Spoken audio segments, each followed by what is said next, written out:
big hello and welcome to Off the Square in Manchester for the brand new look Mancunia TV. I'm Dave Sweetmore, and once a month we are going to be bringing you some of the best music and arts live from Off the Square in Manchester. You're going to be watching it a little bit day after filming, but if you want to be in the crowd for any of these amazing shows that we are going to be bringing to you, I'll be telling you a little bit later on how you can do that. But for our first night of filming, we have got pretty much the best Manchester crowd in town tonight. And as well as that, we have got some brilliant guests as well. Let me tell you quickly who is going to be joining us on our first ever Mancunia TV from here at Off the Square in Manchester. Check this out, we've got live music from M60. We've got live music from Lucigenic. We're going to be talking to everyone's favourite Mancunian DJ, presenter, musician, Clint Boone. We're going to be talking to one of our favourite artists from the city, Justin Eagleton. We've got the one and only, everybody's favourite Manchester lady. She's been there, done it, and we try and get as many stories out of her as we possibly can. The one and only Debbie Ellis. And what about the man who's drummed for everybody? If that isn't enough, he's going to be joining us as well. The one and only Cy Wollstonecroft. And we can't give you enough. We've got to fit this into about an hour. The one and only MC Tunes is going to be doing a little feature for us.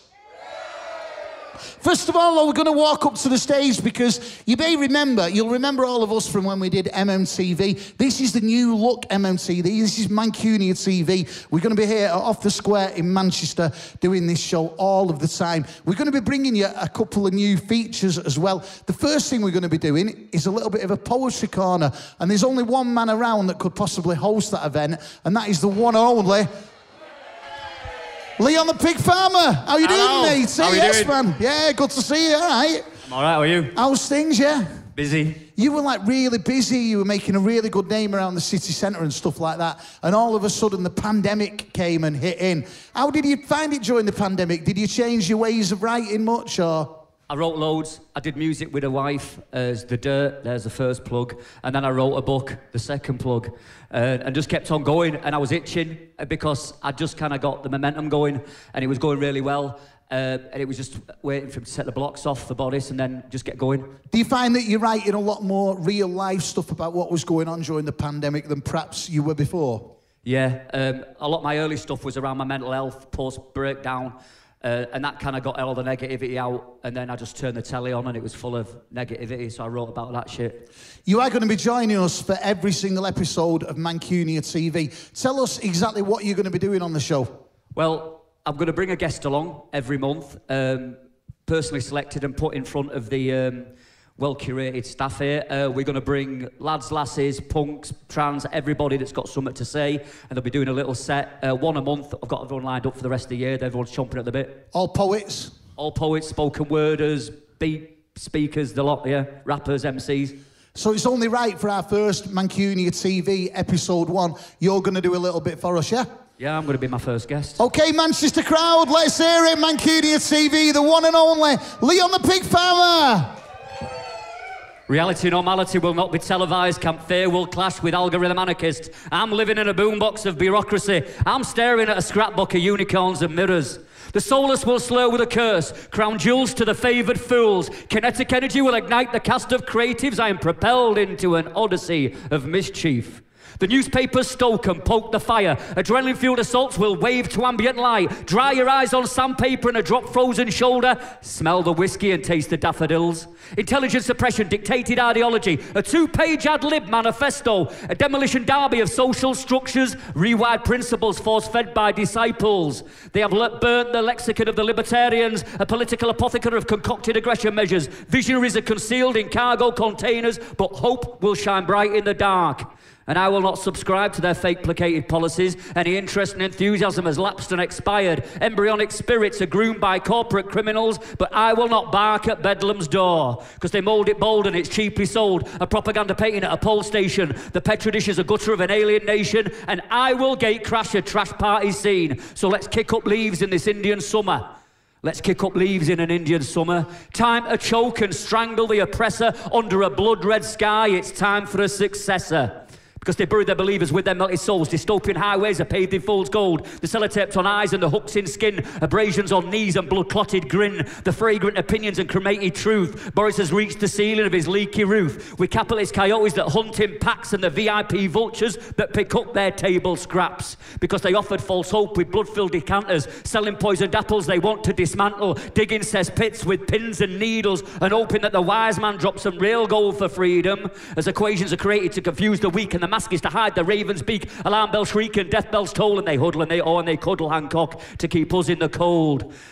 And they market the mayhem to flog it in hordes, and they rip the script of our satirical whores. And as they pull themselves into cheers, I will tell you something else, we will not give you cheer.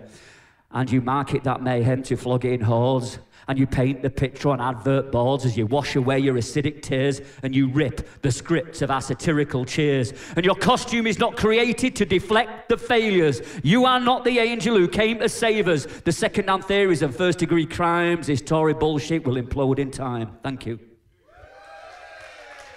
That's the political one. I'll give you the mental health that I'm fucking nuts one now. This is about having a scrap with a fucking devil and having a chimp in your head telling you to do naughty shit. There's a lot of that crap going on in here. There's the geezer with a long leather coat, red paisley bandana that covers his throat, a tilted trilby, eye so vicious, oh he lurks in the corners of my subconscious. He's a waiter to the world of my emotional dysfunction. He serves ready meals to my personal destruction. I accept his twisted, malevolent suggestion, and I dine on guilt or on a bottle of correction. But when did I let him decide and wait for the bill to restore my pride? The menu reads like an old damaged story with every attempt to remove life's glory.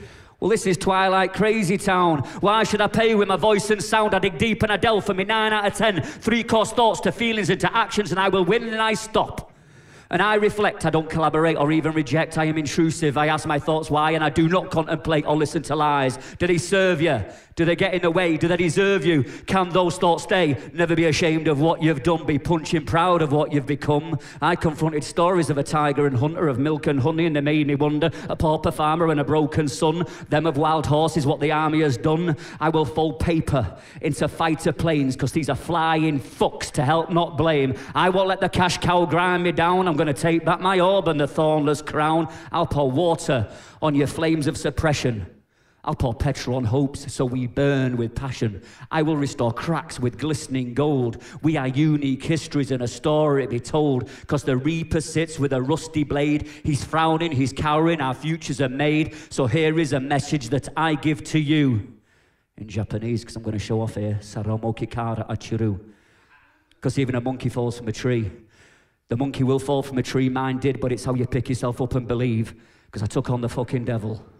Because my heart is now presented without a black and tortured soul, and I'm instructing Lucifer, go and fuck off home. I'll unhinge, remove myself from the ebony cross. I'll extract those nails one by one and hold my hands aloft. So come on then, Diablo, let your dog off the leash. I'll stare into its gaping jaws and break its fucking teeth. The black sheep fingers are burned, still placed on a trigger. He's a darkened silhouette, boom, boom, I'm a lonely standing figure. So come on then, old Nick, I ain't afraid of this. I'm going to grip you, choke you, silence your sneak hiss. I will escort you from the party and vanquish you, because this is my life. Oh, and you think you can extinguish your candle in the night? I don't think so, darkened prince. I'm the fierce dog now, because I am a battler and I'm a fighter. And I told you I'm a fierce dog now, and I will filk you to the lighter.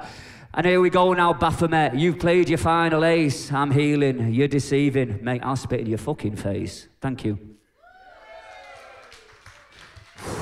How we doing? I've done one about how big and batty I am. I've done one about politics. I'll give you one about social commentary, about how great Manchester is, and a few people I've met, so yeah. This one's about riding a tram and a bus through town. I'm sat where crack and smack once ruled, and other illicit activities ensued. There's a derelict warehouse, forgotten industry. I'm now met with corporate chattery.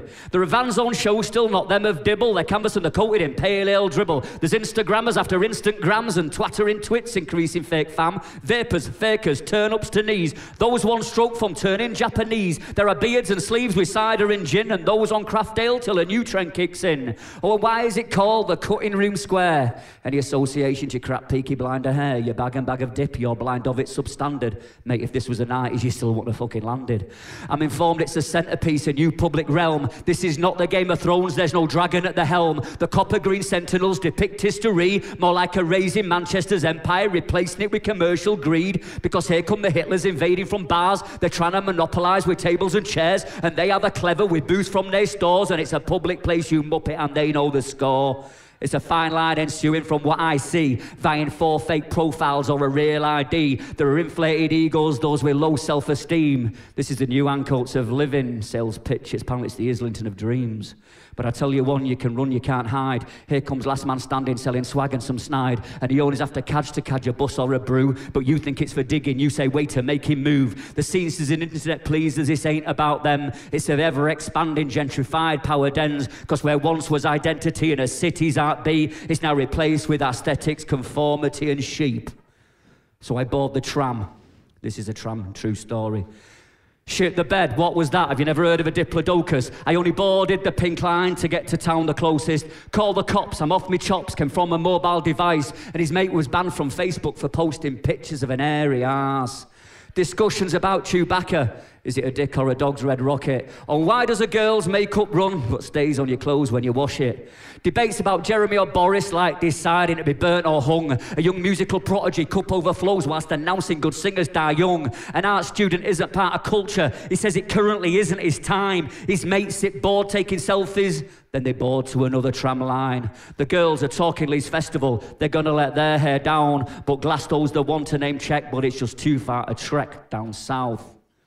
See, I jump off board at Market Street and I jib through the gardens to the station, and the only conversations I experience is choice of particular libation, because down at Piccadilly there's a moody side. You see dog eat dog, he's prowling inside. He's knocking hard on Rapunzel's door. She retracts her hair from this dirty 54, and his sidekick Zebedee's on his toes and dilated, and this fucking crank, he should be castrated. He said he's a party geezer from 80s rave as he clutches 2 peanuts in a rusty suitcase. There's Duracell Dave with a bag of swag. AAA service oozes from his bag. Crack Pipe Carol, Brownfall Phil, they're shaking, they're rattling, they just run from the bill. Clayton Chris, stinks of piss. Haltown Hazel, mops up jizz. Droylsden Donna, Larry and Gold, on the shore Andy compliments her painted toes. See, this is 2 tram lines with contrasting stories. A diverse theatre celebrates Manchester's glory. 3 zone plays of beggars and believers. These are the yellow submarines of Manchester's new age script writers. So I enter the pier hat. This goes on forever if it wants to, you know. Keep going. I go in the pier hat because it's a universe centre, and it's even got a satellite moon called Atmar, quirky vibes and cosy corners, alley rats, vinyls and basement dwellers. And this is about them. True story. It's what written on the fucking toilet walls, not what I'm telling about people. There's Dutton, he smells of cheese. There is Carl C. and next Tuesday, Andy paved the greatest door. Someone else loves Hitler's war. Lee's disgrace, Carlos a dog. Joey did nothing wrong. Poppy's a slag, Miles loves Emma. Respect a woman, kill a predator. I'm informed to live, laugh, love, and 2 put seeds in their skull. Then I'm told someone can't cook. There's another dirty bastard who's fucking a duck. They're supposed to get new metal back. For spare change, you can fill a loose crack. Anna, she's got smelly knickers. And who the fuck is George Richards? There's another geezer called Leg Puppy. Anonymous loves a Manchester girlie. Street soldiers, they play hangman. Then there's poison, someone drank. Matt licks gooch, Winnie saves lives. Chloe's got crabs, could all be lies. And then I hear about Rainey Miller and that Fleetwood Mac should be Prime Minister. There's another geezer called Fitzpatrick. He shagged 3 girls, he must have scored a hat-trick. Jasper Wills was getting clapped and I pissed me pants at the porcelain trap. So wear a hat, get ahead. 2-story glories where players are met. There are plastered posters, Caesar's free, subliminal message at the toilet needs. Well, this is the pier hat in its glory. Urinals, cubicles, they all tell stories. If anyone here feels left out, head to the pissers right out loud. Thank you, I'm Leon the Pig Farmer, also Jack Horner. This might not make the editing cut. I'm plugging. I'm a 2-piece called The Dirt with a Wife. I sell CDs and I sell books of poetry. You don't get that at a fucking music gig. Thank you very much for having me. Let's hear it, Leon the Pig Farmer! It is Mancunia TV. We're broadcasting from off the square in Manchester. Leon, the Pig Farmer, is going to be with us for every single episode, bringing some of his poets and some of his favourite people from Greater Manchester. Okay, the next person who likes to introduce our next guest on our first ever Mancunia TV is one of the city's favourite artists. He's also one of the most respected people in the city. We're going to ask him to join us in a corner. Let's hear it, Manchester, for the one and only Justin Eagleton.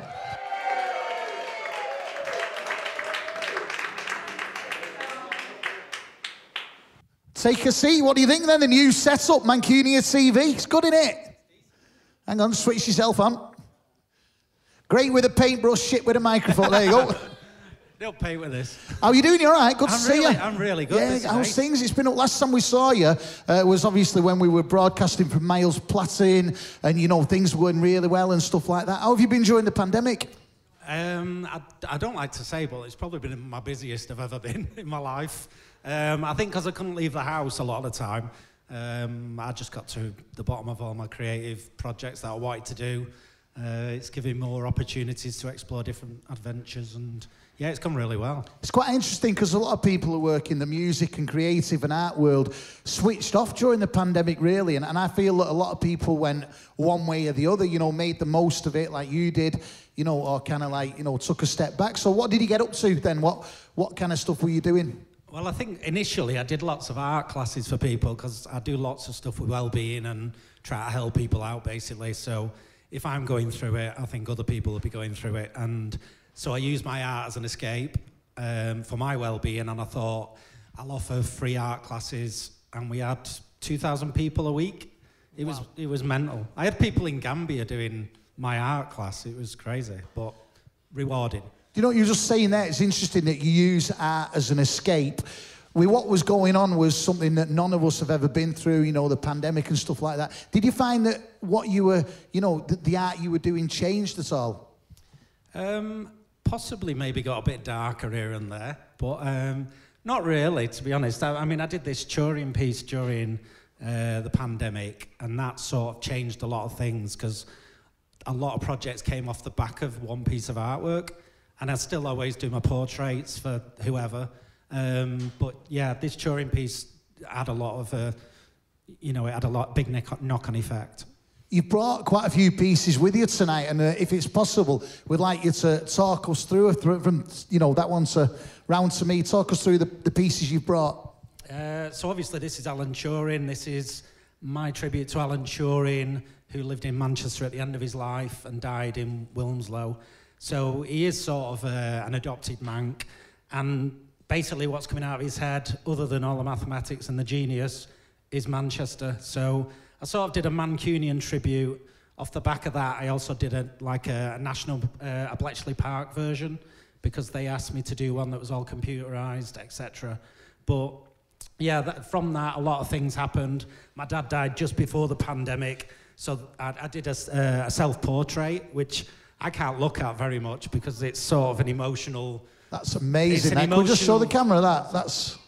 So that's me about 2 months after my dad died, and I decided to paint a portrait for a national portrait exhibition. Didn't get accepted, but I will have that for life now, and I can see how sad I am in that picture, and it was almost like that was the bottom of my journey, and everything since then is going upwards. So it's sort of, that marks a very important part in my life. Doing something like that, did that help you through it? It helped me through it massively, because I probably spent more time painting myself than I've ever painted anybody else, because it was such a hard thing to paint. You want to get the good side? Well, yeah, I sort of got the good side. I did me with my eyes shut. No, somebody asked me to do a photo shoot and literally a month, and I couldn't let them down. I felt really bad, and I was really broken. And I went along, and he took all these photos. And when I look back on them now, I just look a state. So that was sort of what came out of it, basically. That was the best I could bring out of it, and it marks a big turning point for me. Absolutely, yeah. And then the pictures we've got behind us. Yes, so we got Marcus Rashford. I painted him during lockdown. That's going to him in the next few months. Noel Gallagher I did just before, and Noel Gallagher got his. Liam Gallagher will get his in the next few months. Is like Marcus and Liam aware of these yet? Yes, this picture is the most viral piece of artwork I've ever created.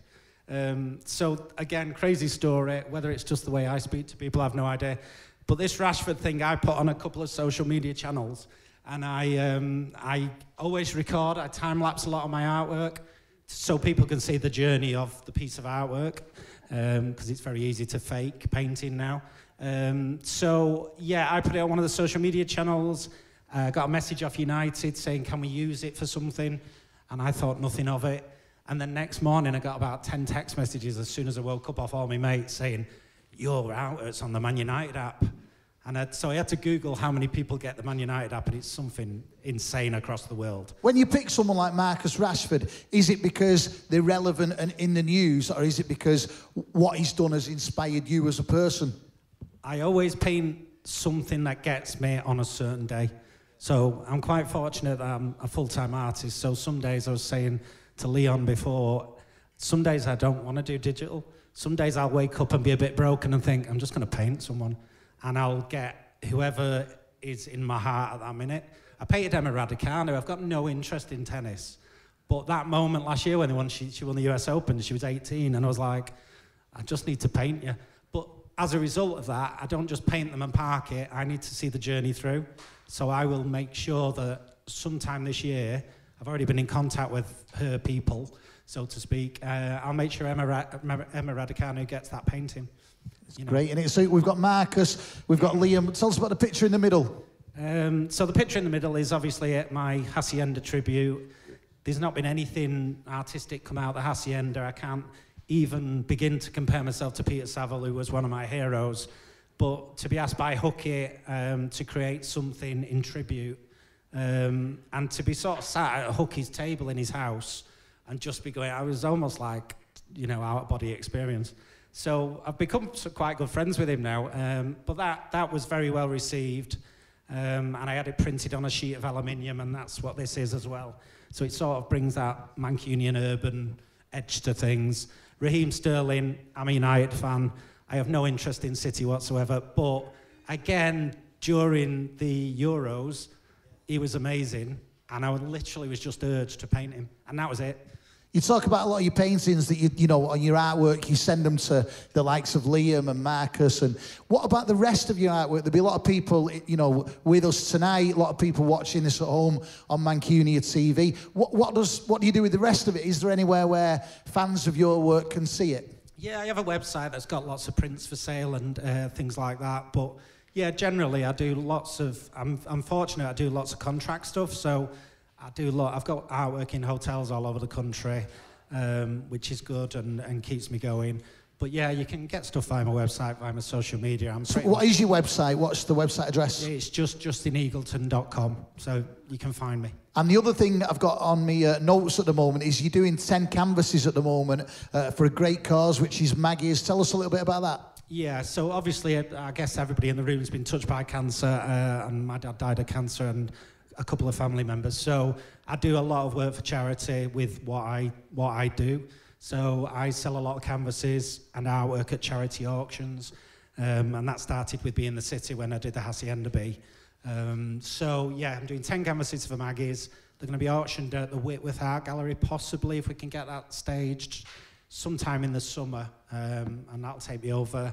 I'll have raised over 100,000 then for charity. I think it's brilliant what you do. It's not just that your artwork's inspirational, it's also the fact what you do with it and the people it helps and stuff. So yeah, thank you from behalf of Manchester. Thank you very much. Before we let you go, what does the future hold? Obviously things are looking like they're going back to normal now. What's the future for Justin Eagleton? Well, this piece of artwork, I can't tell too much about it, but this is going to appear on a massive building in the next few months, and we're making a documentary about just this piece of artwork. So it's going to be a fully interactive, again, I can't tell you too much, but we're hoping to have a fully interactive piece of artwork within the city that tells you all about him, tells you about Manchester, and then there's a documentary that will run alongside that will talk about me and his story and his relationship with Manchester. Do you know what, Saturday now, looking at that picture, the one thing I love about that is whether you're into what he did as a person, whether you're into the TV, theatre artwork, or even, the obvious ones, the Jackson Pollock, the music, there really is all of Manchester covered on that one piece of art. Yeah, I think that I do that quite a lot with a lot of my work. I like people to not just go, oh, there's Alan Turing. I like people to go up to it and then discover stuff that, there's the bus that I used to go to Bellevue on. So a lot of it is my story, because I'm quite old, but it's also got lots of links that are in this one especially. It's like my Printworks mural that Clint helped me unveil a couple of years ago. If you see that, it's got everything in it. There's something for every Mancunian on that picture that they can relate to or they're a fan of. Yeah, I like to think so. There's sometimes a bit of contention if I put a United player and a City player, because people say I won't buy it because it's got Eric Cantona on or something. So I sometimes have to slightly filter the odd one. But yeah, it's a lot of my artwork is very Mancunian based, and that's because, you know, I love the city and I love the people. So it's about helping me to help the city. That's my big thing. And we love you. Thank you so much for bringing your artwork tonight. Just once again, for the people at home, remind us of your website. JustinEagleton.com, and I'm Justin Eagleton on every social channel, pretty much. Thank you so much for joining us on the first episode of Mancunia TV. Keep in touch, yeah? Justin Eagleton, everybody. Thank you. Thank you. So it is Mancunia TV, our first ever episode. We're off the square in Manchester, and it is time for our first band of the brand new Mancunian Rock and Roll TV. And our first band is the one and only M60. Matt, how are you doing, man? I'm good, how are you? How does it feel to be the first ever live rock and roll band on the brand new Mancunia TV? I mean, you may as well just call us Oasis now, aren't you? Might as well, yeah, get on with it, yeah. I'll tell you what we'll do, we'll have a chat with you in a little bit, yeah? But let's have it, our first ever band on our brand new Mancunia TV. Manchester, off the square, will you please make some noise for the brilliant M60?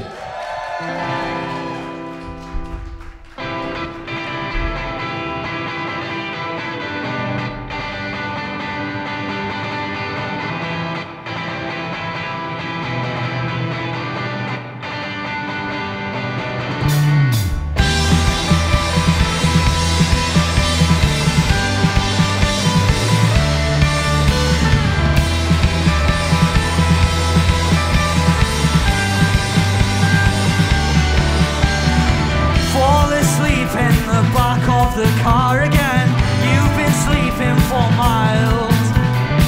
Sorry love, I've been losing my shit again. I've been sleeping for days. Look into your eyes, you see straight through mine. Waste our time online, only 9:30. It's not lost on me if you want to be alone. Honey, I don't mind if you want to talk it out. Give me something new for us to shout about. When the morning finds us, there'll be no more doubts. Honey, I don't mind. Light by light, we've been passing the time again, wearing your window gaze. Wish that I could see every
track was called I Don't Mind. We're M60. Big love to Mancunia for having us on here.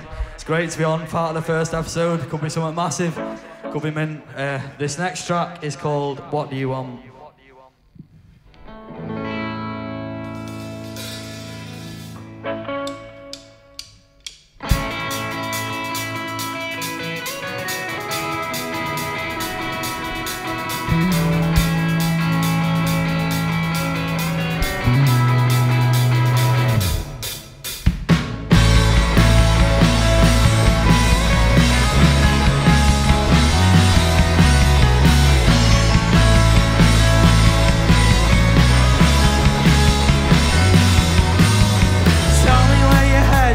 Tell me where the time's past 7 a.m. on the couch of your mate's flat. We'll never run out of time tonight. Liquid from the cognac, it's like I'm in a love trap, staring down the barrel of your wide eyes caught back. But I don't mind if you wanna be mine for tonight. I'm losing time, we're gaining on interest. You're on my mind without any contact, and I've just gotta know, darling, what do you want? I don't know what you want from me. I can't lie when you're right in front of me. If you want to call it love, let us never be in trouble again. Begging for your contact, giving you the last laugh. I would give it all, be signed, sealed contract on the dotted line. We'll be fine. I'm thinking if you knew less, maybe it's your interest. I just can't pretend, but I need to confess. Well, I don't mind if you wanna be mine for tonight. I'm losing time, but gaining on interest. You're on my mind without any contact. Well, I just gotta know, darling, what do you want? I don't know what you want from me. I can't lie when you're right in front of me. If you want to call it love, let us never be in trouble again. I don't know what you want from me. I can't lie when you're right in front of me. If you want to call it love, let us never be in trouble again.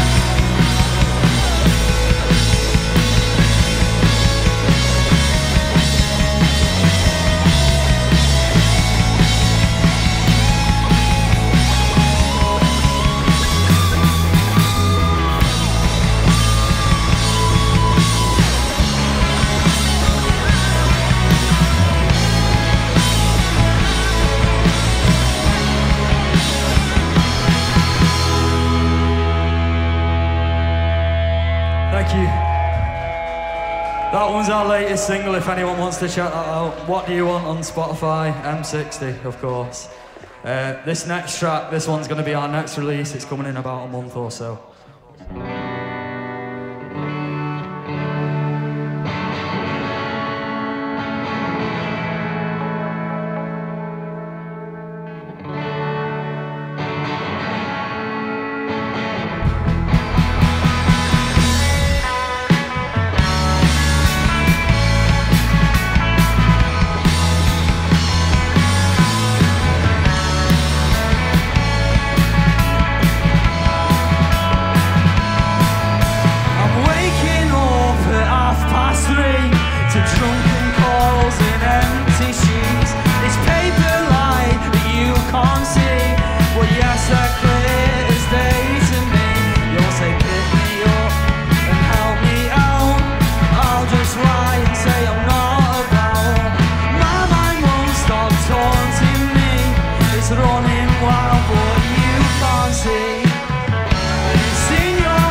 Thank you very much. We've got one last track. Big up to Mancunia for having us on today. Big love seeing all the guests. This next track is called Tell Me Why. Thank you, everyone.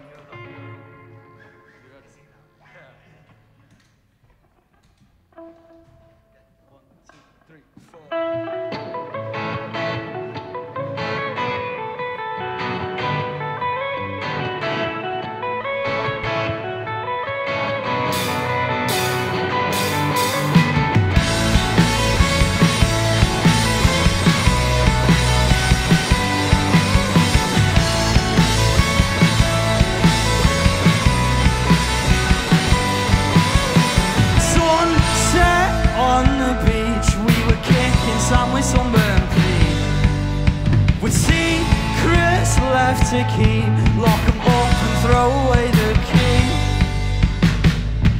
Close your eyes, sugar. Take your time, won't you? 'Cause I won't be the one to hold you back again. Every time we smile, go and say why it is you want, why it is you need. Every time we smile, tell me why. Tell me why. Sunset on the beach, we were sitting underneath the trees with soft silk memories. Lock 'em up and throw away the key. Close your eyes, sugar. Take your time, won't you? 'Cause I won't be the one to hold you back again.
Thank you very much. We've been M60.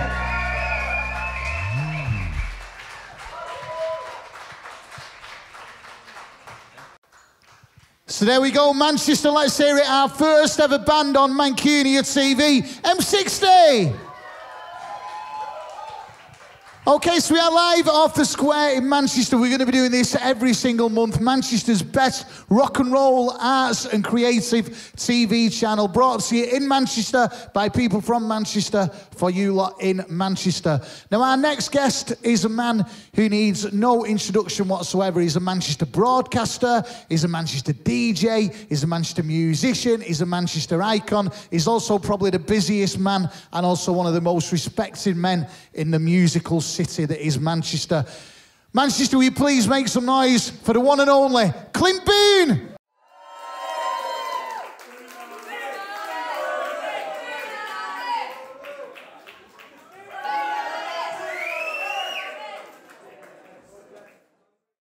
Yeah, good to see you. Take a seat, Clint. Switch it on. 200 years he's been doing this job and he can't put his... Yeah, go.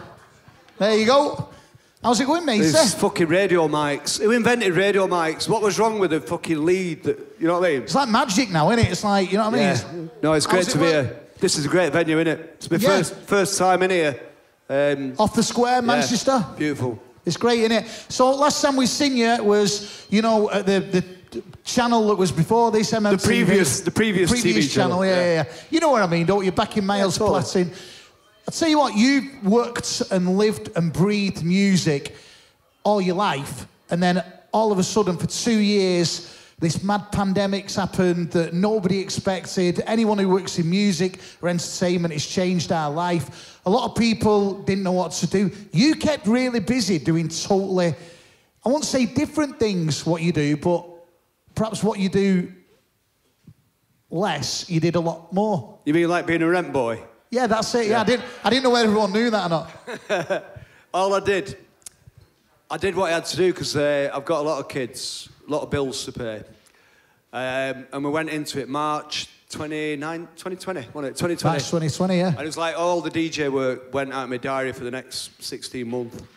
And that was like most of my income.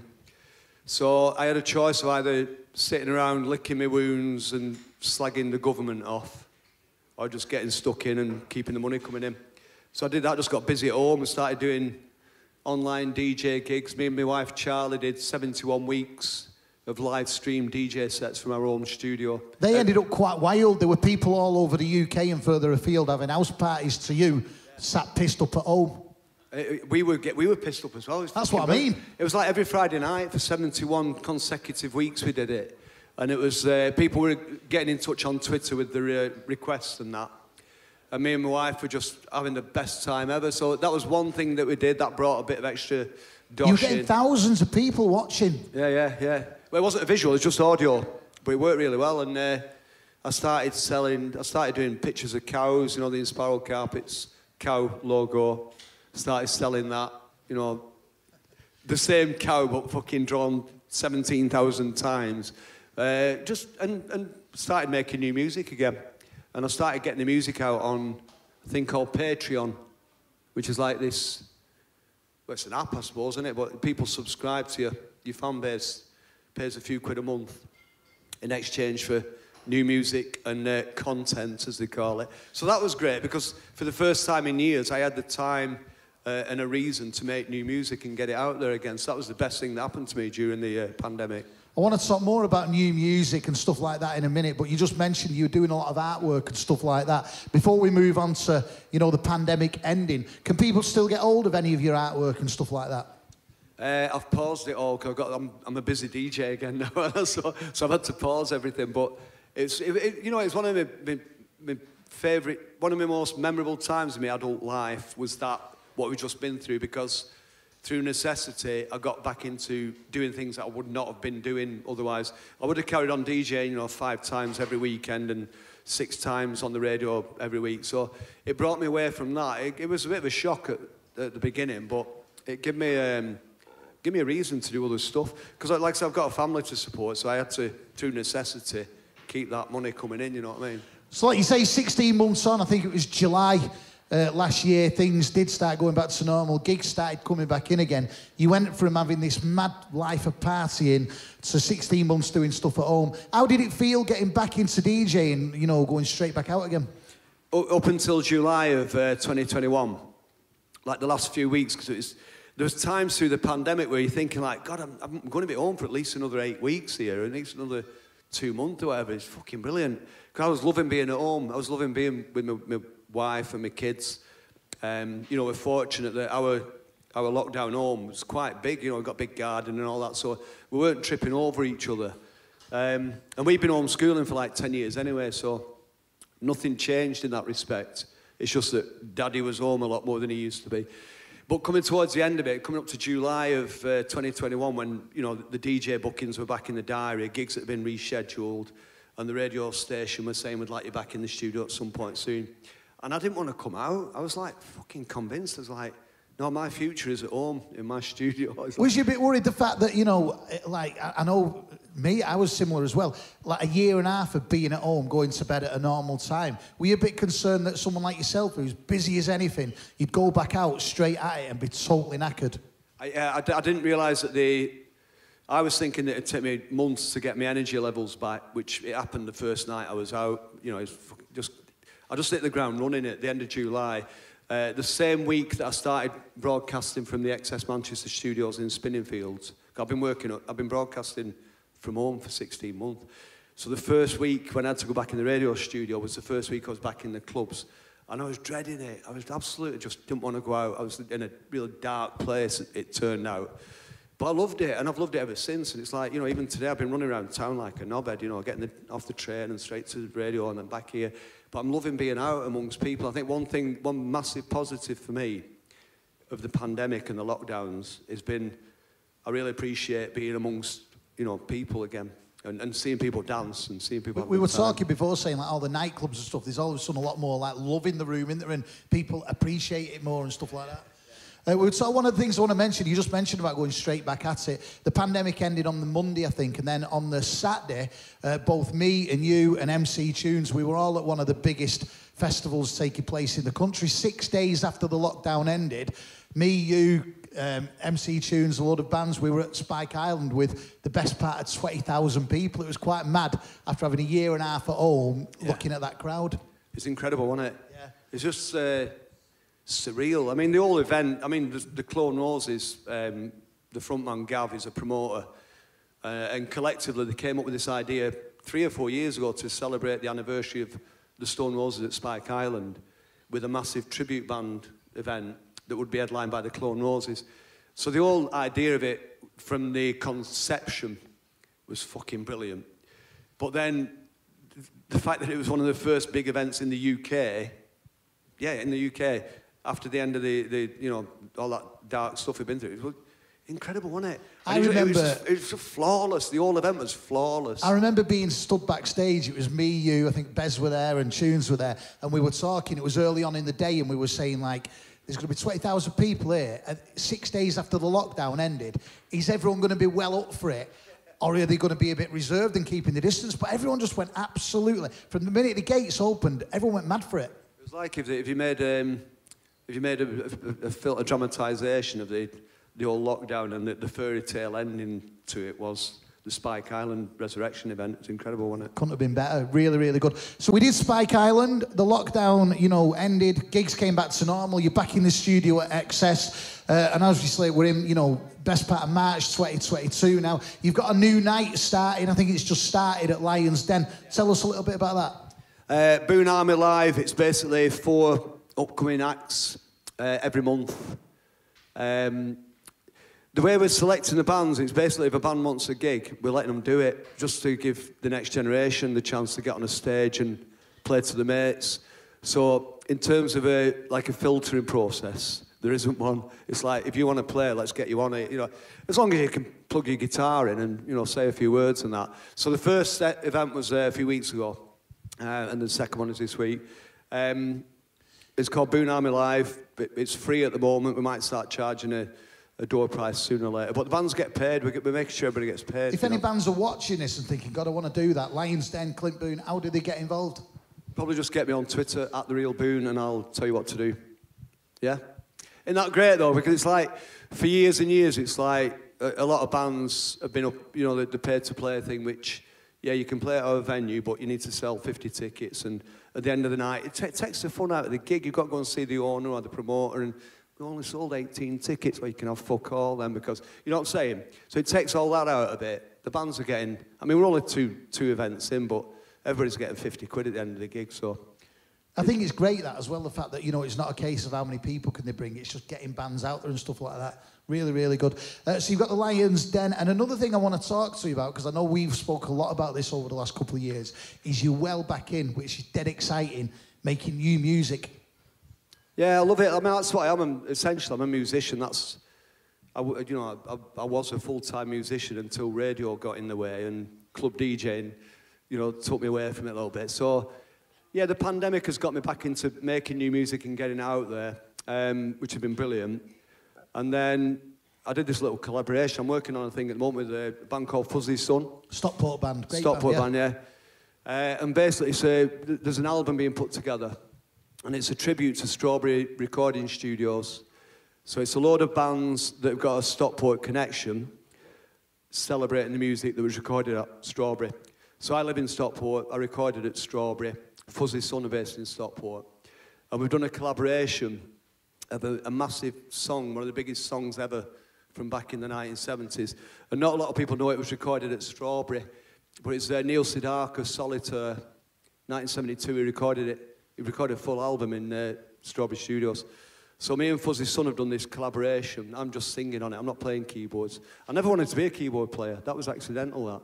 I always wanted to just be a singer, so I like the idea that this band have done all the hard work. They put this amazing track together. I give them a bit of a guide on, let's make it dark, let's make it discordant. And I've just sung on it, and it's like, it sounds brilliant. So when's this going to be available?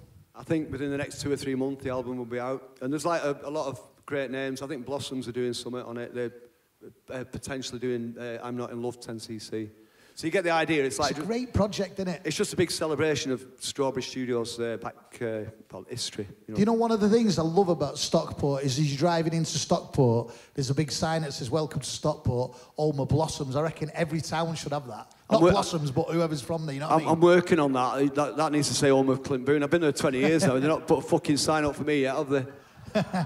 So if someone's got a marker or a pot of paint on the way home in a bit, yeah, we'll sort that. I'm sure someone can do that. So it's dead exciting. You've got that coming up as well, new music. You've got this with Fuzzy Sun, stuff like that. Nobody needs to, you know, we don't need to tell anybody how busy you are with the radio, with the DJ, new music, family life, stuff like that. What does the future hold for Clint Boone? Fuck knows, I don't know. I've got my stuff that I do. There's projects that I'm working on that people don't know about. Yeah, I've been working on a film project for 10 years, more than 10 years now, and it's a musical. And it's called Bickershaw. It's about the Bickershaw Music Festival, which was also in 1972. So I've written 15 songs for this. We're still developing the scripts. It's a massive part of my life for the last 11 years or so. I'm hoping that that'll get commissioned this year and we can start making it. I'm playing the lead part in it as well.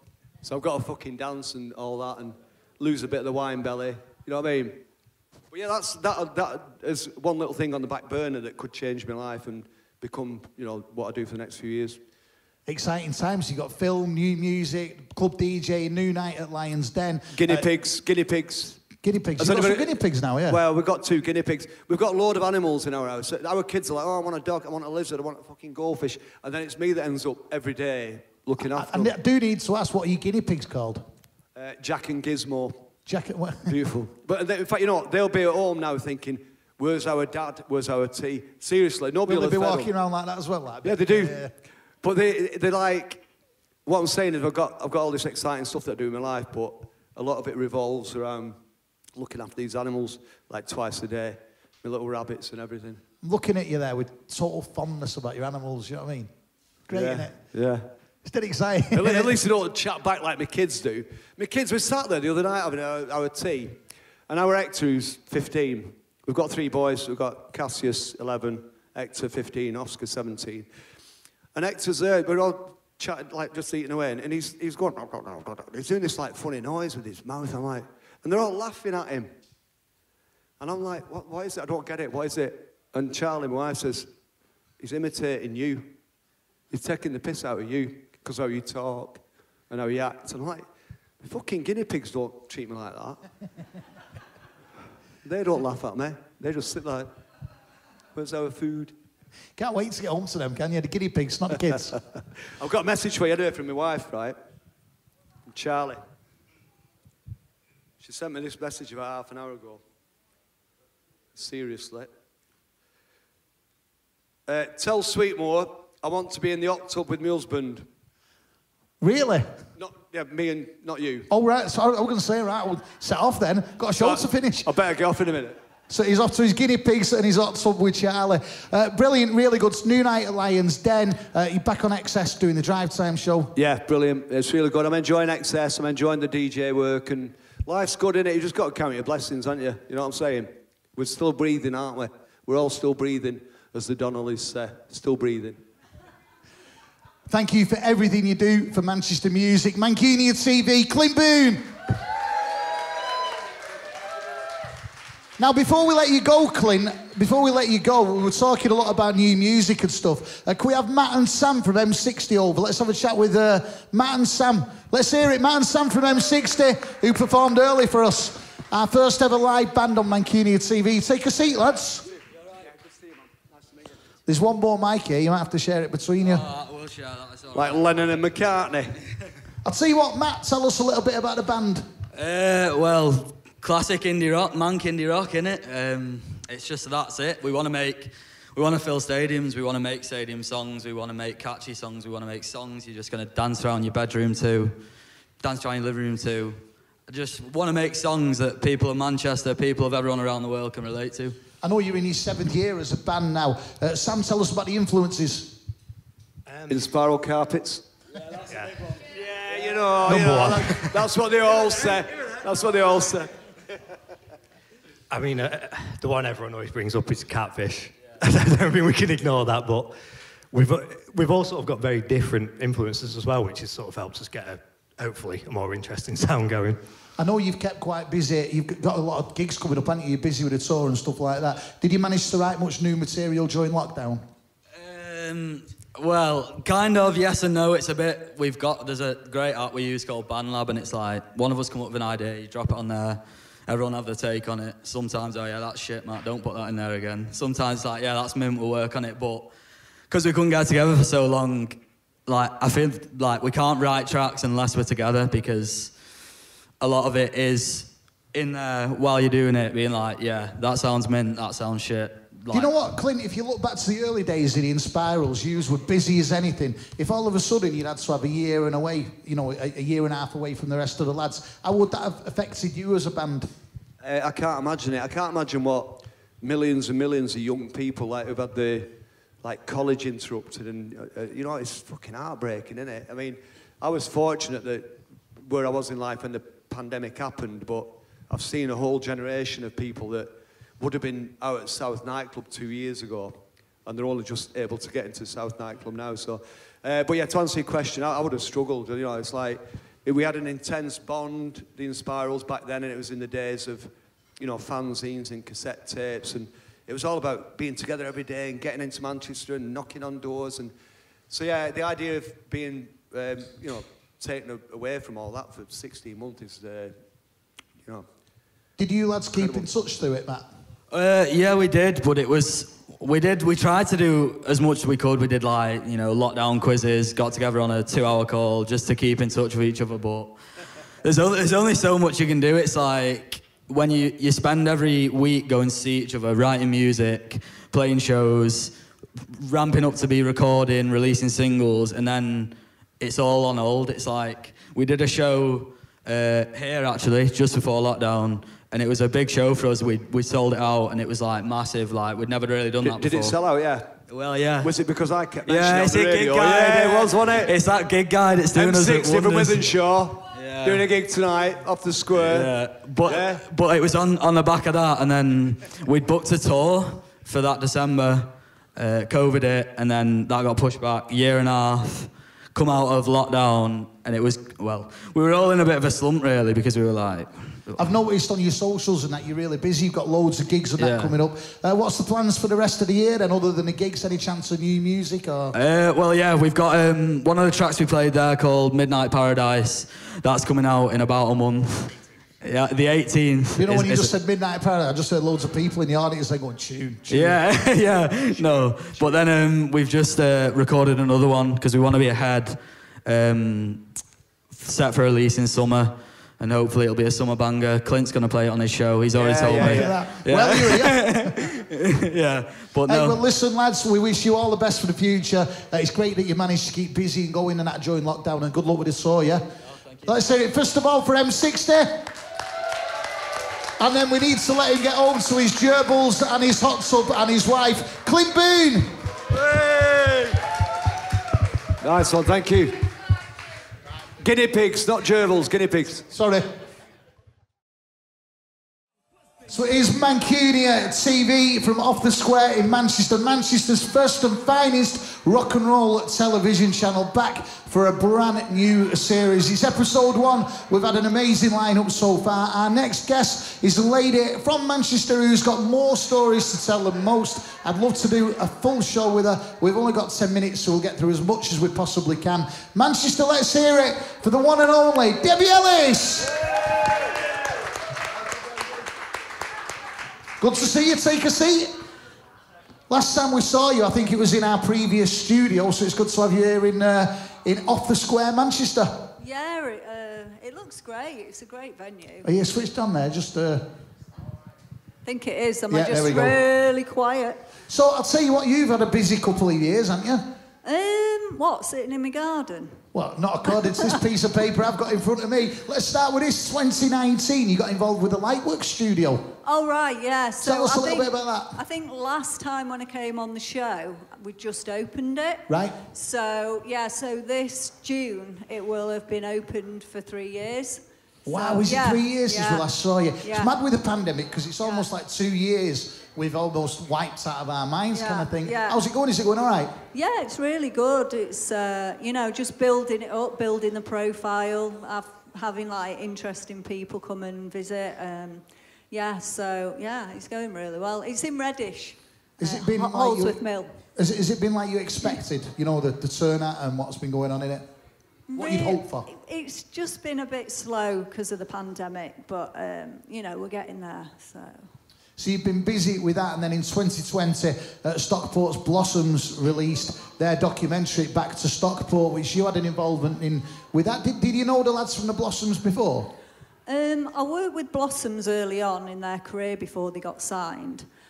So I've got a lot of images of them, and 2 promo shoots that I did with them was in Stockport, and around Stockport and places that they used to go as they were kids. So what happened was the producer got in touch with me and said, like, you know, I believe you've got a lot of early stuff. So how old were these pictures? So from like 2015, 2016. So it was before they signed to Virgin.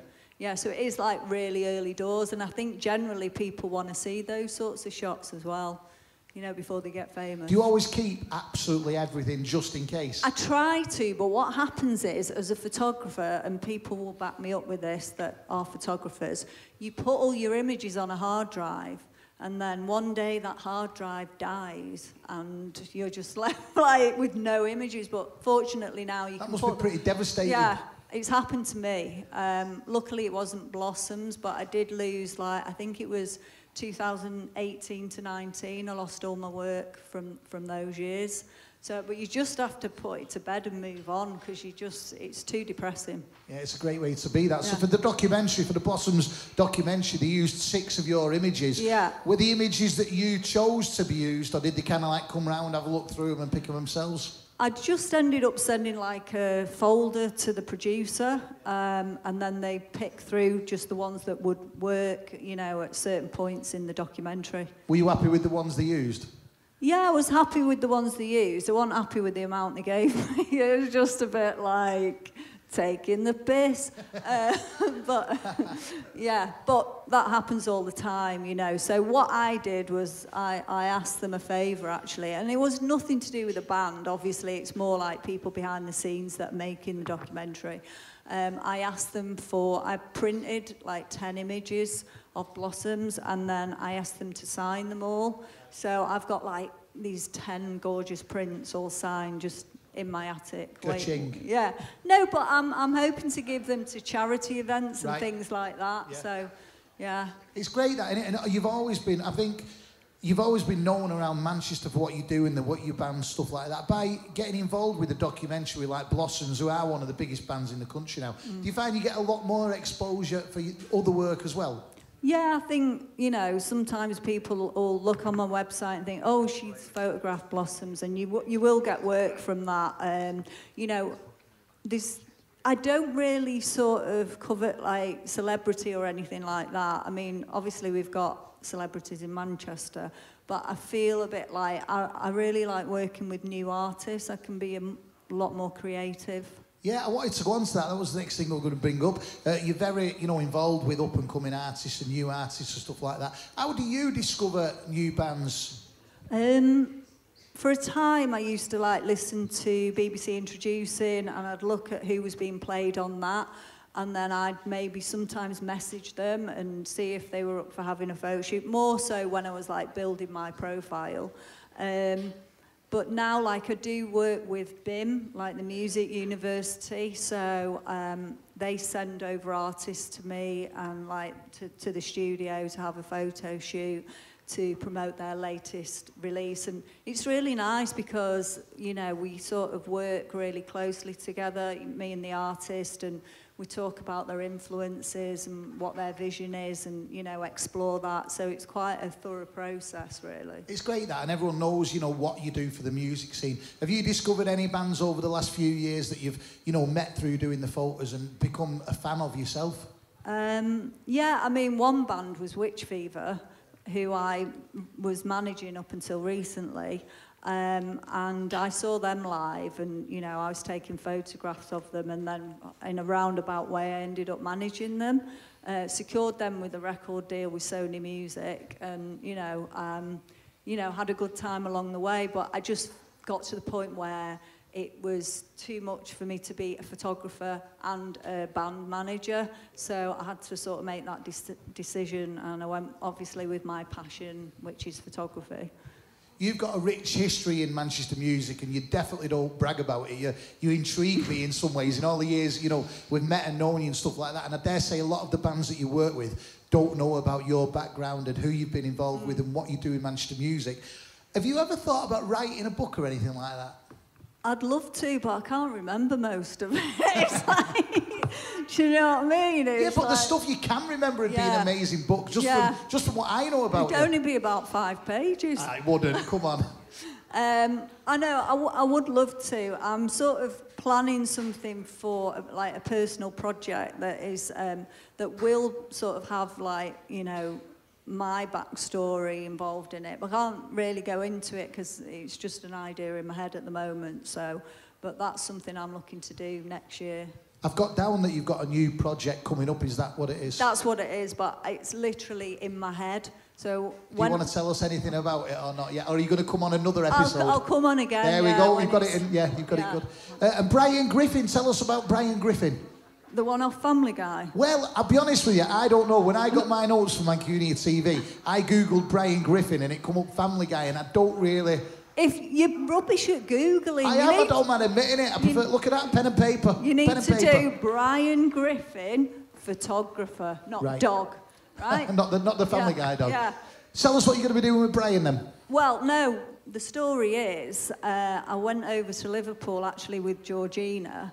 There's a group over there called 6x6, a photography group, and they had a guest speaker that was called Brian Griffin, and he's actually a real legend in the music industry. In the 80s, he's the guy that shot every album sleeve for Echo and the Bunnymen.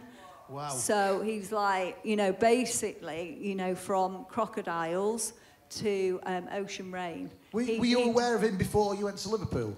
Yeah, I'd heard of him because he did a lot of artists in the 80s. He was a big name in the 80s. But yeah, we actually met him and was having a good old chat with him. And, just hearing his stories of how he set up those shoots back in the day when it was all done on film and you didn't have, the flash and the triggers and the technology that you've got now. It's him sort of talking about humping these big film lights to, the setting that he had in mind and the way he set it all up. And, it's just fascinating. I suppose when you think about things like that, then back then there wasn't the technology. Yeah. I love hearing stories about, when Beatles wanted hand claps in the songs, they'd go and find in a flat somewhere under some stairs to get the sound right and stuff like that. I dare say a lot of that is like that with photography, is it? Yeah, definitely. Some of the stories he was saying, it's just so interesting, like the Ocean Rain cover, you're familiar with that in the cave, and somebody said to me, oh, that's done in Mallorca, that, and it's no, he gave you the facts where it's done. Quite iconic. Yeah, they're so they're so iconic, and it was done actually in a cave in on Bodmin Moor, And apparently Bill Drummond takes recognition for finding it, but like Brian was like, it wasn't his idea, it was somebody else anyway. So it was this cave where I had to get all the lighting down and then set it up, and they're in a boat, you know, so it's like, the logistics of that are just like unbelievable for back in the day, you know. So you'd be hard pushed now to create something like that. And if, like you say, they become so iconic. And I dare say there's a lot of images of yours like that without realising have become, you know, the same. So we did ask you to bring a couple of pictures along tonight, which we've got one either side of you. Tell us about these pictures you brought and why you brought these particular ones. Yeah, so I think everyone knows who this guy is, John Robb. Absolutely, yeah. Music journalist. I think he's like, you know, the oldest punk in town, and he's absolutely fabulous. I think he just turned 60 when I took this shot. So when I was thinking about photographing him, I really wanted to show off his physique because I just think he looks absolutely amazing for 60. So, yeah. And, you know, he's got a great jawline and, like, bone structure and everything. So it's like, I just thought the way I was going to, you know, it's all to do with lighting, sort of to, you know, get the definition in his body shape. And then we had like this Pinterest board of ideas, and there was one of Madonna. It's a famous shot of Madonna where she's, it's for the shoot she did for Justify My Love, and she's very androgynous, and she's got like a leather waistcoat on, and it's very I think she's got a cigarette in her mouth. It's a really similar pose, but I thought that'd work because it's just showing the tone of his body.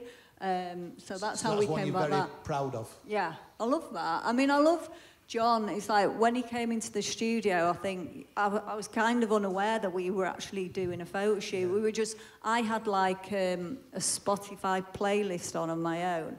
So it was like everything that came on, you know, it's like John Robb had a music fact of that band, you know.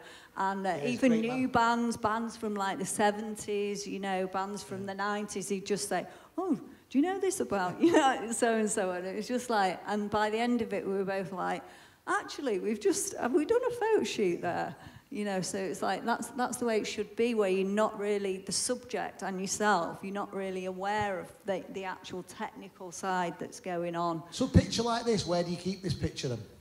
Oh, next to my bed. Well, at least you're honest. No, actually, it'll go on the wall at the studio. Yep. Yeah, so it's just nice. And the other picture you brought with you? So this is a Manchester band called Pins. Yeah. And they've been going for quite a while. I was going to say, they've been around a few years now, haven't they? Yeah. And it was a real dream for me to work with them because I absolutely love them. And they're very creative. Like, so when they came to the studio, they had like about 400 outfits each. And so it's like, but they come and they have their own vision. So when it's a band like that and you collaborate, it's really good and interesting. And for them, you know, for me to say like dance, it's like, you know, if you came in and I said dance, you'd be like, fuck off, Debbie. But to them, it was like this shot actually, because their new album that I did this shot for was, they changed the sound a little bit. It'd gone more electronic. And I wanted to bring that out in the image, so that's why they look more sort of animated. It is a great picture. Do you know that when something like a band turns up with so many outfits and stuff, is that like a dream come true, or do you think like, shit? Well, the thing is, like, a band like Pins, they know what they're going to do. They all know what they're going to wear. So it's not really, you know, anything that I have to have input with. But some artists come and they bring like 5 things, and then we'll go through and sort of match it to the background and the lighting, and it's a whole process like that.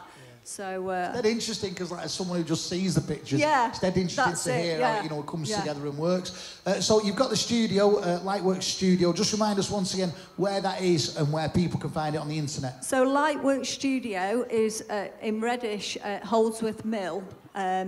Not in the red brick mill. It's called the shopping centre, but there's no shops in there. And so yeah, it's lightworksmanchester.com is the website. And then if you want to have a look at my photography, I think last time I came on I was a supreme shot. But I've grown up a bit since then, and now I'm calling myself Debbie Ellis Photography. Well, that's a bit easier, isn't it? Let's be honest. So I've got a new website, Debbie Ellis Photography. So if you want to check out my work on there, just and I'm on Instagram. I love Instagram. So I've got loads of work on there as well. And I love the fact that normally in this point of an interview, I'd be saying to tell us about what's coming up. You're not going to. You're going to come back on Mancunia TV at some point and tell us more, yeah? Yeah. Debbie, it's been amazing to see you. I'd love to do a full show with the amount of stories you could tell. It's an absolute pleasure. Let's hear it, Mancunia TV. Debbie Ellis.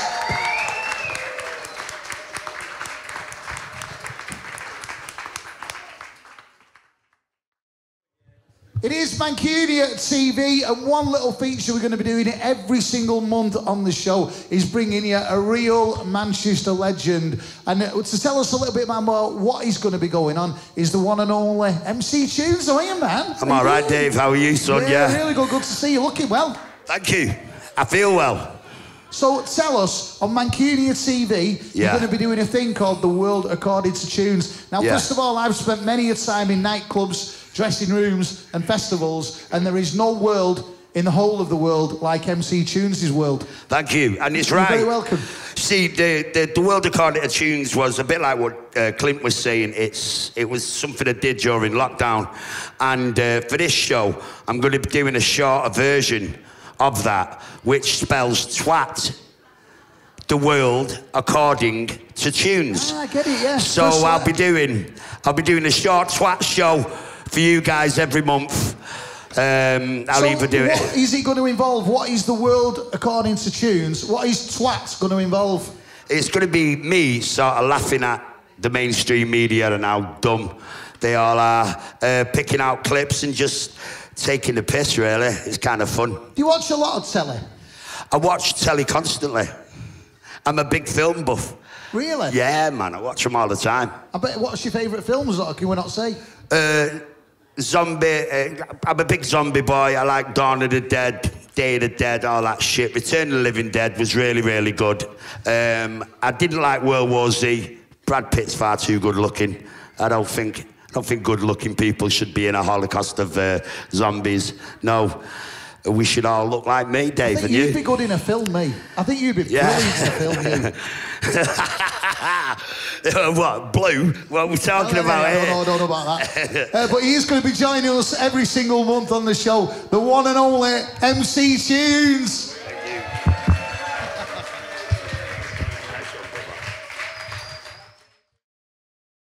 And now on Mancunia TV, it is time for The World According to Tunes.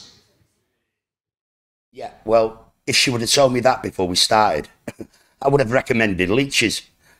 Hello, and welcome to The World According to Tunes, live from Mancunia Studios, deep in the heart of Manchester.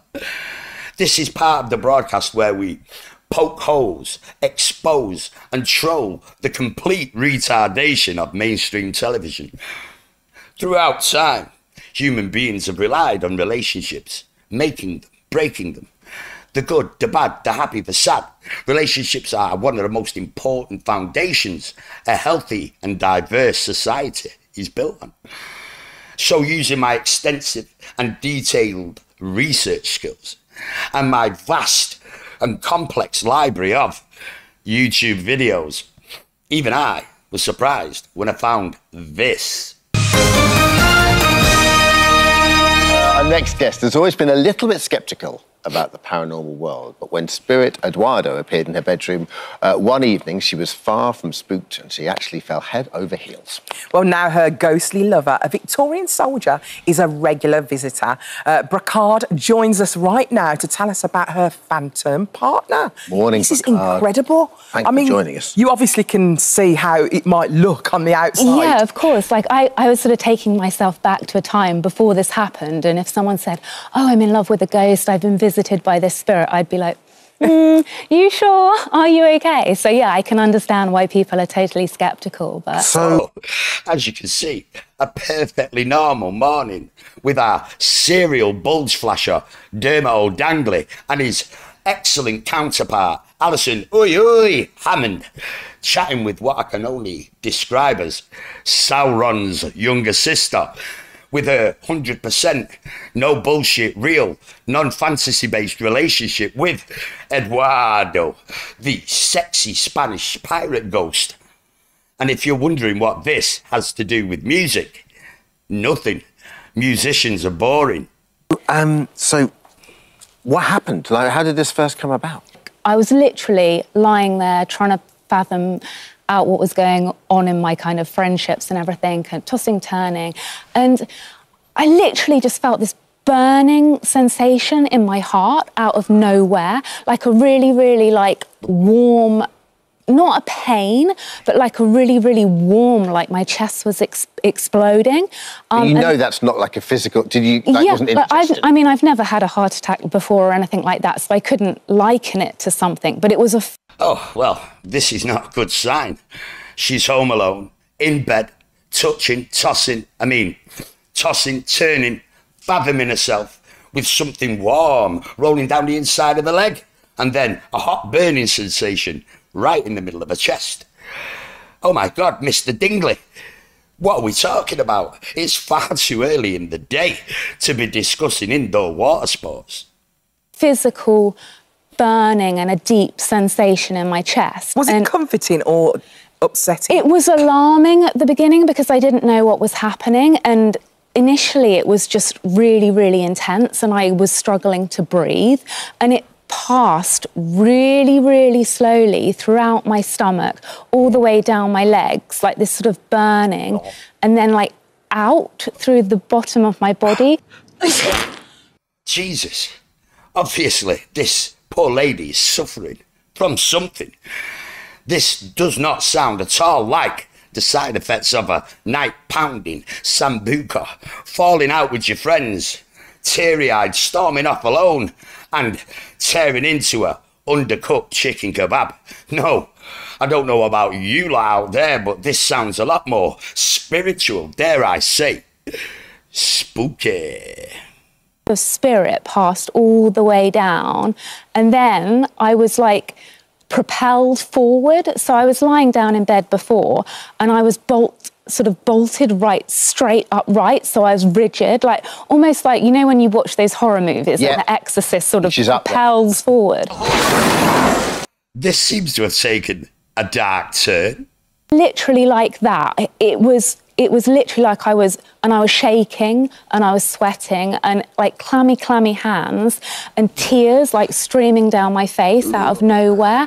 And then it's kind of like been a year and a half now that this. It's been a year and a half. That's an 18-month. A perfect example of another toxic one-night stand, proving once again that men are twats, even after they're dead. It's obvious to everybody except these three brainlets that Eduardo, the grabby ghost, has some serious boundary issues. Presence has been around, and it's just got progressively more and more intense. Tell us all about him. His name's Eduardo. Yeah, he's called Eduardo. So does he whisper in your ear and tell you that? Yeah, like the first time, on that first occasion, he literally left with the words saying, "I love you." And I was like, what on earth is that? I will heal... Bit soon. Yeah, exactly. It's like, oh, you're keen, aren't you? Hi, nice to meet you. One stage at a time, Eduardo. Yeah, it's like, calm down, Eduardo, you're too keen. Yeah. Too keen? Keen is not a word I'd use to describe Eduardo. Let me think. Something that rhymes with grapey. I'm not at all happy with the knee slapping and the smug chuckles. The patriarchy exists, ladies and gentlemen, in this life and the next. But yeah, you know, like... Do you feel, Brooke, sorry to interrupt, do you feel you're in a relationship with this guy? Like, are you magnanimous, Oops. Just him? Yeah, is it just, sorry, I've gone blank. Is it just him, pure Eduardo? What are you trying to suggest, Mr. O'Dangley? Of course she's in a magnanimous relationship. You're not suggesting that Mystic, I'm off me meds, Meg, is interested in Eduardo and the boys pulling some sort of ghost train? How dare you? Going back to the bare bones of what a relation... Because it's very feeling and emotion-driven, if that makes sense. So Emotionally driven? I'd call it a paranormal piss take. say when you date a normal person, there's all these sort of expectations, like, are they going to text me back? Are they going to take me for a nice dinner? Like, I quite like with this that it's sort of spontaneous and he can just sort of appear. I'm starting to feel like this is the perfect relationship. It reminds me of an old joke. Limousine, no. Flowers, no. Dinner, no. But the look on her face when her shit on her chest, priceless. It's not sort of like, oh, we're going on a date on Friday, which restaurant do you want to go to? It's literally like, oh, I'm here. And what do you, like, are you 100% convinced it's real? I mean, I've questioned it a lot because obviously, like you said, it's a bit out there, Sure. and I've tried to like logicalize why these things are happening. Logicalize? Is that a word? No, but I'll give it a. I've tried to put like rational explanations on, oh, what could it be? Like, could it be my imagination? Could it be something else? And I can't find a logical conclusion that would do all of those things to my body and make me feel that way. Oh, well, there you have it. Concrete proof. Only something from the other side could make her body react in such a way. As woke as you thought you were, this Griselda, the kinky cat lady, has got you beat. Not only is Eduardo a swashbuckling exchange student from the land of paella, he's an apparition with a mission. He's the ghost with the most. He's more inclusive, more diverse, and less racist than any borderline psychotic could imagine. It's not just intersectional. It's not just interracial. It's fucking interdimensional. So for all you heteronormative, cisgendered, toxic males watching, Anton Kai, I'm looking at you. Chill out. Don't panic. Use the Eduardo system. Just 2 pumps and a squirt, wipe it on a skirt, and leave something warm on her leg. She'll never leave you alone. What have you got to lose? Lads, you're the most hated animal on the planet as it is. Think about it. If it works for Eduardo, the grapey ghost, it could work for you. And remember, the Eduardo system, available only on www.twatt.com for the affordable price of $39.99. Don't get drunk without it. Bed sheets and Sambuca sold separately. Taking offence is a choice. Now fuck off.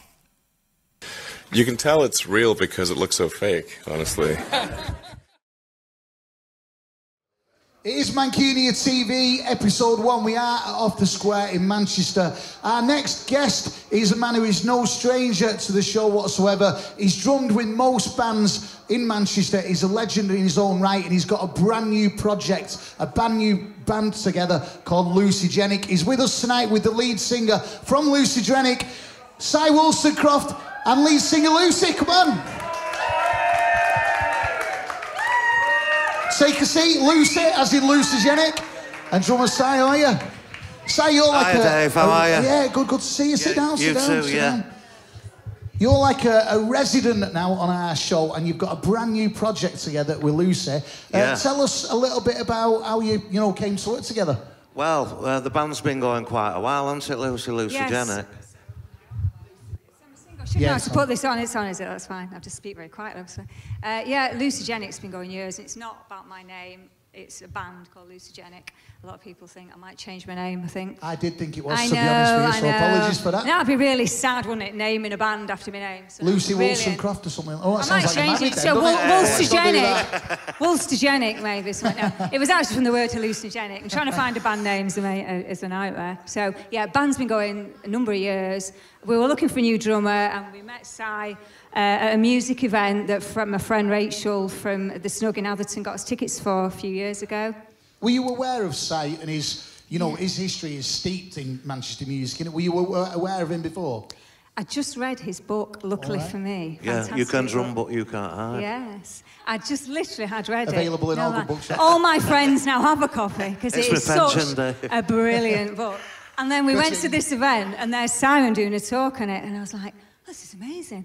And yeah, we had 3 new tracks and Mike Bennett liked the tracks and he knew Simon, brought in Dave Barbarossa from Bow Wow Wow, Adam and the Ants, drummed on one of them. Another drummer. So we had no drummers, and then we had 2 drummers, which was just like unbelievable. And Mark Rifo from Spiritualized came and added some guitar. So it turned into a bit of a supergroup project with the existing members of Lucigenic, which are Mark, Gary, and Chris. So, you know, it is a band, and that's how it all happened, really. Yeah, it's very natural, and I'm really happy that she asked me to do it. Because we didn't see her for ages, did I? Then he got out in touch out of the blue. I said, hi, it's Lucy. You still want to play with us? Yeah, of course I will, yeah. Well, we'll talk about the influences of the band and stuff in a minute, but Si, let's be honest, you've probably got the choice of whichever band in Manchester you want to drum with. Why Lucigenic? She asked me, you know. Simple as that? Yeah. And I like the music, and I think she's got a great voice. And I really like doing this. You know, I've been in a lot of bands since I've finished with The Fall and Ian Brown and all the rest of it. But I really love this band, you know. She's got a great vibe. It seems like you're really enjoying being a part of Lucigenic as well. Yeah, I am, absolutely. She organises everything. You know, she's really good, yeah. She doesn't miss a trick. She sold any of your books for you? Well, I think I bought about 100 in our church. So yeah. Everybody got that for Christmas. Was that part of the deal? Buy 10 books and I'll drum for you. Yeah, that's it. So Lucigenic, for people that aren't familiar with the band, you're going to be playing live for us on Mancunia TV in a minute. But people that perhaps aren't familiar with the band, tell us a little bit about the history of the band and where your influences came from. So history of the band and influences, we started off, my influence was very much Cocteau Twins, Chameleons on the music side, Belly, Tanya Donnelly, Velvets, Patti Smith. Kate Bush was my main influence when I was a kid. Seeing her on Top of the Pops, that's what made me want to be in a band. And we get comparisons across a full spectrum because I think for Lucigenic, it's not just about fitting into a slot because as a female-fronted band, we didn't fit into the Manchester scene years ago. We just didn't. And so you have to keep going and changing your style. And that's, I think, what's kept us going because every new song is totally different. You being at the forefront of this band, you know, and it's very much been your project for a long, long time. It is, you know, we said it before, it's almost like a little bit of a supergroup. When you get people like Si coming in and getting involved, do you find that a lot more influences come in? And if they do, is that a good thing or a bad thing? It's massively a good thing. And I think what I loved about Simon was, obviously, I knew his legacy with The Fall. And I just, you know, I'll start singing a song at rehearsal and I go, that sounds like Karen Carpenter, and I love Karen Carpenter. I just think that is what I love. It's just like an absolute cross-section of music. And with Simon's amazing drums, it's just added another dimension, so that's what's kept But it we're going to going. be recording a new batch of stuff, aren't we? So the next, it'll change again, you know, the sound of the band. That's really exciting. Now, when can we expect that? We're speaking to a producer at the minute actually, and hopefully in the next sort of few months we've got another release coming out, Joy, at the end of March, and then after that we've just got more new stuff, which is very much Simon's influence. Really, really excited to hear that. What about live stuff? Have you got much going on over the summer, live gigs? Do you know, we're really lazy with live gigs, I've got to be honest, but we will be doing a lot of live gigs. We're just so into writing, and I think you always want to be playing your new stuff. I'd spend my life in the studio, if I'm really honest. But we will be definitely pepping up the live gigs. Do you find that having people like Si in the band and stuff like that, you're listening to a different variety and a different genres, different background of music? Yeah, I mean, Simon's drumming just brings a totally different dimension to rehearsals, to the music, and just, you know, an old song that Simon heard, he just went, I love this, and this should have this sort of drum machine on it. And yeah, it's called Comfort Zone. We're hoping to record it. That sounds good. So you coming into a band that was already well established, like Lucigenic were, have you enjoyed being able to make your own stamp on it, you know? Yeah, I do. You know, you do your own style, don't you? And long may it continue. It does seem like a perfect fit, you know, across the socials and being here on Mancunia TV. It does sound like a great... Feels like you've got your finalised lineup. Yeah, definitely. And, you know, I think as long as you just got to remain true to music and love what you're doing, and if people like it, they like it, you know, it's just one of those. But I was just delighted Simon did want to be part of it. Well, it's an absolute pleasure having you on our first ever Mancunia TV here at Off the Square. You are going to close the show for us, so we're going to ask you to go over to the stage, right, get ready. Brilliant. And Lucy Jennett, yeah? Yeah, well done to Anton for doing all this. Yeah, and this is everybody fantastic. surrounded. Thank you. What a great job you're doing. Yeah, big up, big up, big up, big up. Thanks so much. Thank you.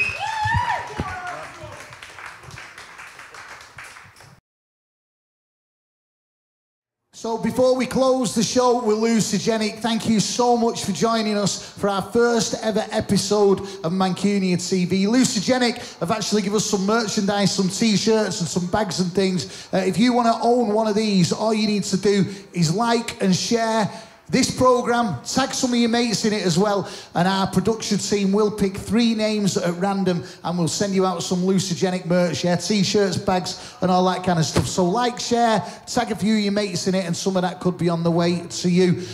Before we hand you over to Lucy Jennett to close the show, a massive thank you, first of all, to our studio audience.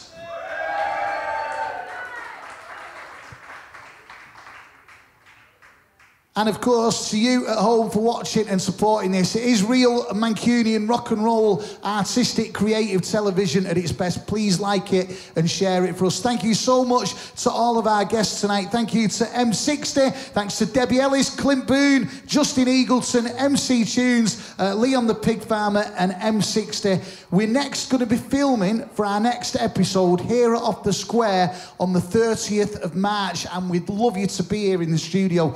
Doors open at 7 o'clock. All you need to do is turn up, and playing live on the 30th of March as we film the next episode are going to be the Shed Project and Loose Articles, and we're going to have loads more guests on the show like tonight as well. So please do join us if you can live in the studio here at Off the Square on the 30th of March. Thank you so much for watching Mancunia TV. I've been Dave Sweetmore. We'll see you for the next episode. But to close our show tonight, the brilliant Lucy Jennett.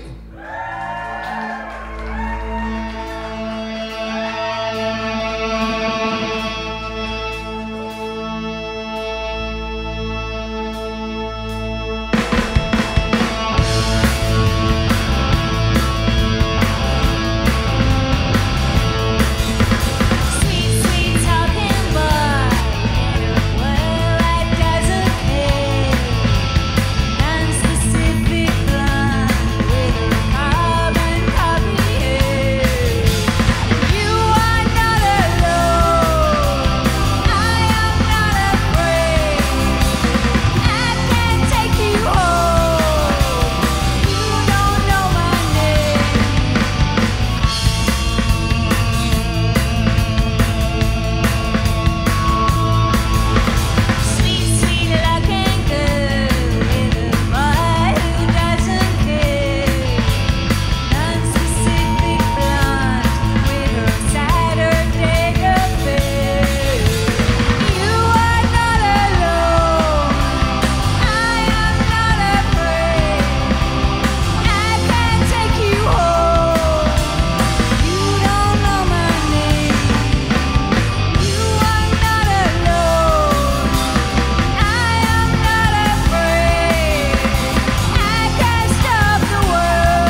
Thank you so much. This is such a great night. This next one, we'll slow it down a bit. This is a song called Hope. This was one of our last singles. Yeah, we all need a bit of hope. Hope you enjoy it.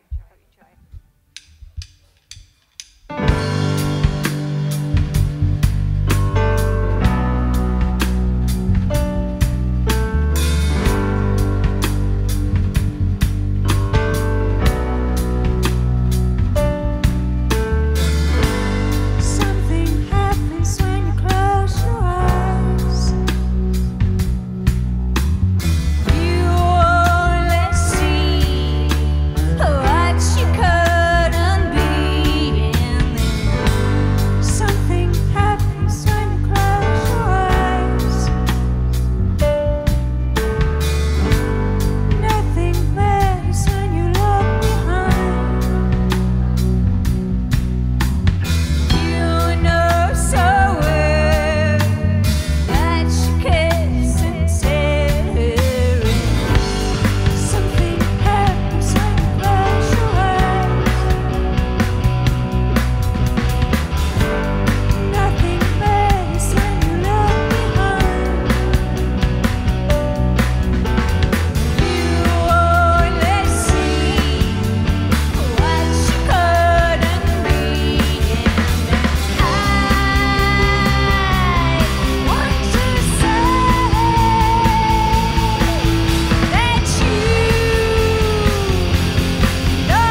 Cheers, thank you. Thanks so much. Thank you.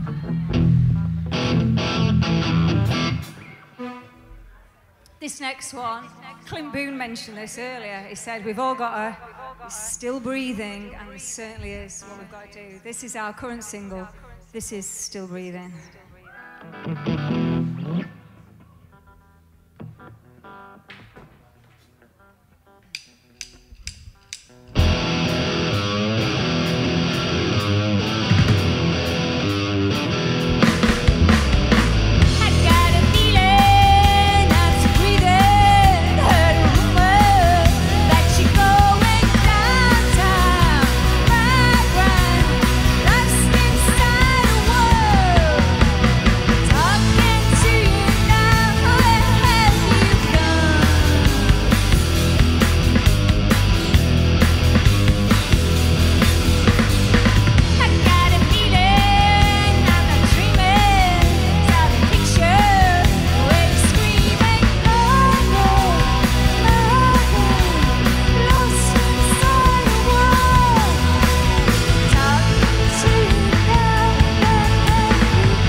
It's just amazing. Thank you. Really pleased that we've been able to do this. Thanks to all the Mancunia TV, Georgina and son Dave. Thank you so much. That was our last one. We only got to do 3 songs, so thank you.